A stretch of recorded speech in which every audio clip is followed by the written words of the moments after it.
And Mrs. Thea and group, what skills, training, and leadership experience do you have to offer, and how will this experience help you be successful as a school board member? First, I've been a parent of 3 children who graduated from Roland. I have been serving this community for over 20 years, and I have been serving on this board for 12 years. And also, I have served 2 years as a personnel commissioner. I know the operation of the system, and I have to exercise my due diligence in doing everything that I have done. I love students. I want to see every student to be successful. However, wish will not come true by itself. Wish has to be carried out by a person. What we need to focus, I would say that we need to focus on, I will focus on the students. And I have been doing that for the past 12 years. I've been through very hard time in Roland, and also I've been enjoying our students' achievement. When I go out, I will, when students get award, that's an honor to me and to this community. And I'm just representing the community to receive that award. When I see students not doing well, when students need help, I will step out to help the students. What I'm trying to say is that I've been serving for the past 20 years, not only in the community, but also in the board, in the district, in personnel commissioner. I know the system, and I would love to serve the students if I could. And then that's my goal. Thank you. Thank you, Mrs. Thea. Ms. Ricky. I bring my educational experience background. I've been a teacher for almost 36 years. When people talk about Common Core, I know all about it. My students practiced 2 years ago. They took the test last year. I know what kind of questions they ask. I know what they expect. They are very difficult. I prepare my students for that. So when testing comes up, I am able to talk about it firsthand. I have worked with low students my whole life of my 36 years of teaching. I know it can be very difficult. When you talk about students like that, I know firsthand. I work with them one-on-one, small group. I try to get help for them. I know when they talk about an SST meeting, student study team, an IEP. That means that when you're in special ed, you have an annual IEP meeting and you meet with the parents. I know all about that. I know about honors classes, principal's honor roll, and all of that firsthand. I give out certificates, even if my school doesn't have the honor roll system. I know a lot about the school and the classroom setting and working with people. I have been very successful for all of my life as a teacher. And when you have anything about school, I can tell you about discipline, I can tell you how students are, I can tell you many, many, many success stories from my own students. I am very fortunate that they come back and they visit me and they remember. One student that graduated from UCLA told me they remembered that motto. They said, every morning, I will go to college. So if you're talking about education, I have a lot of background in that for almost 36 years. Thank you. Thank you, Ms. Ricky. As I have mentioned, school district is just like an organization. I've been working with owners, tenants, vendors for my past 15 years, and to negotiate, to communicate with them, to make the win-win situation.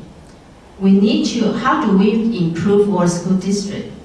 Because all members are the decision makers. Their decision is going to affect all of our community. So my experiences in the past, how to do the budgeting.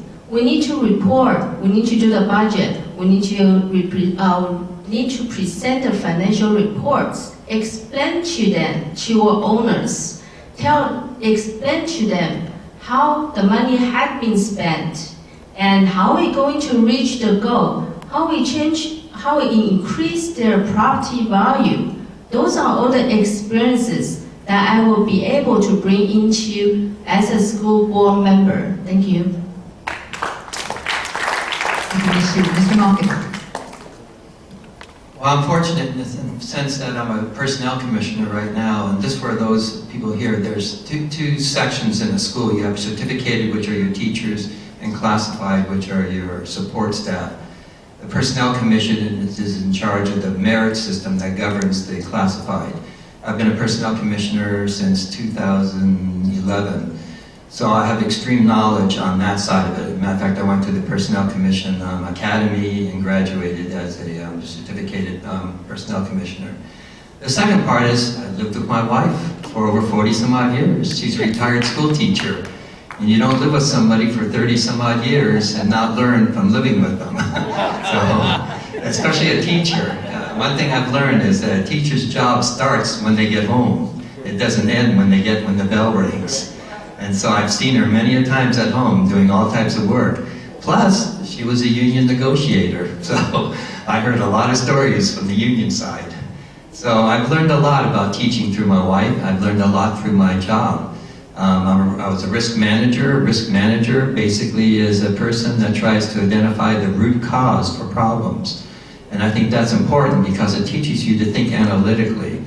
When you are on the board and you make decisions, and they're important decisions that affect children's lives, you have to be analytical in understanding those decisions and how you come to a conclusion. If you become subjective, then it's going to get you in trouble. You have to keep your objectivity. And that's one thing that my job has taught me how to do.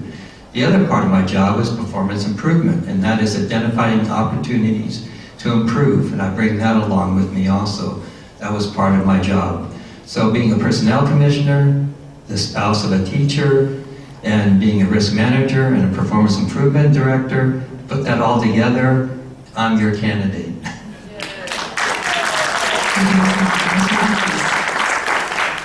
Okay, folks, in this discussion, we go to the root cause of the issues. And that is that as a board member, you're not a teacher. You're up in a high-level policy established situation. You have a lot of people that supervisors, ones that does the nuts and bolts of the implementation. And if you I don't see Dr. Julie Mitchell here. She would tell you the same thing. This is what she told us the various meetings that I've been in. And the thing is to hold the responsibility. But also, something I bring to is the analysis, system analysis for many years of the various federal government agencies. And some talk about, some can't. And they bring that. And that's so important with all of the budget, all the different facets of the educational system to be able to do that. Also, as a registered nurse in ER and ICU, that's critical care management. And that's, again, the analysis and making the judgments so that the district, which has some very critical problems, that they are addressed and taken care of in an appropriate manner. And to that, I've been going to the school board meetings. And one of which I stood up and said, you know, we talk about communications. And I brought up 2 months ago that, hey, we have audio-video departments in the various class structures. How about having them videotape, they used tape back in the old days, but of these board meetings, and then put them on public access television so everybody can see them, the Canton, and we can have then the language departments put in the subtitles in Spanish and Chinese, etc. But this is just the beginning, this analysis, programming, problem solving, and making things better to where they should be in the competition that we have today.